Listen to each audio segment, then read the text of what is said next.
Bank account জব্দ করা ভালো উদাহরণ নয় বলে মন্তব্য করেছেন ডক্টর মোহাম্মদ ফরাসউদ্দিন। এতে আস্থা নষ্ট হতে পারে বলেও সতর্ক করেছেন অর্থনীতিবিদ ও কেন্দ্রীয় ব্যাংকের সাবেক গভর্নর। দুপুরে রাজধানীতে গবেষণা সংস্থা PRI আয়োজিত আলোচনায় এসব কথা বলেন তিনি।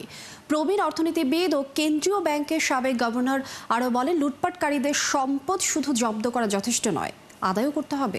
রুহুল আমিরের রিপোর্ট। গত দেড় দশকে আওয়ামী শাসনে ভঙ্গুর হয় আর্থিক খাত। ব্যাংক থেকে ঋণের নামে লুট হয় লাখ কোটি টাকা, বিদেশে পাচার করা হয় বিলিয়ন বিলিয়ন ডলার।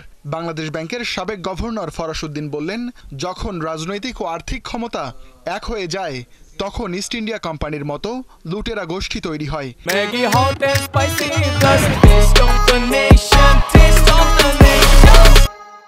সাম্প্রতিক সময়ে বড় ধরনের দুর্নীতি হয়েছে মন্তব্য করে ফরাসউদ্দিন বলেন, প্রতি বছর অন্তত $7 বিলিয়ন পাচার হয়েছে। অতি সাম্প্রতিক সময়তে খুব বেশি বড় ধরনের দুর্নীতি হয়েছে, এ বিষয়ে কোনো সন্দেহ নেই, এবং অন্যান্য রাজনৈতিক বিষয় আছে, কিন্তু আমাদের নিরাশ হওয়ার কোনো কারণ নাই। আমাদের পথসন্ধান নিজেদের করতে হবে। এই অবস্থা থেকে উত্তরণে বাংলাদেশ ব্যাংকের স্বায়ত্তশাসন নিশ্চিত করার পরামর্শ দেন সাবেক এই গভর্নর। সরকারি ব্যাংকগুলোকেও বাংলাদেশ ব্যাংকের অধীনে রাখার পরামর্শ দেন তিনি। অর্থনীতি খাতে যারা কাজ করেন তাদের কথা অনেক কম বলতে হবে, কাজ অনেক বেশি করতে হবে। অবশ্যই বাংলাদেশ ব্যাংকে সব রকমের ব্যাংকের উপরে নজরদারি করার ক্ষমতা দিতে হবে।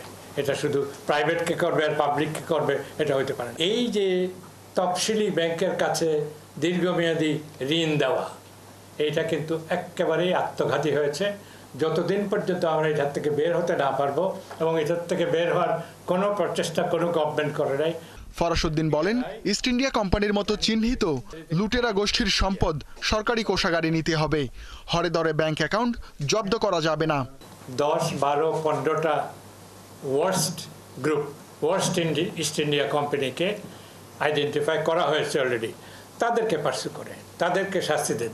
তাদের এই যে সম্পদ জব্দ করাই এনাফ নয়, জব্দ করে এটা সরকারের খাতায় নিয়ে আসতে হবে।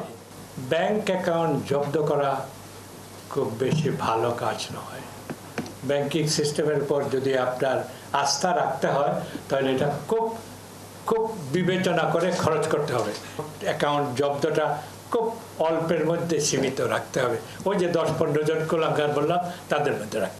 উন্নয়ন প্রকল্পে লুটপাট বন্ধে অর্থ বছর জুন জুলাইয়ের পরিবর্তে ডিসেম্বর জানুয়ারি করার পরামর্শ দেন সাবেক গভর্নর। সিন্ডিকেটার্স ফিয়ার দ্যাট দিস। রুহুল আমিন, 71, ঢাকা।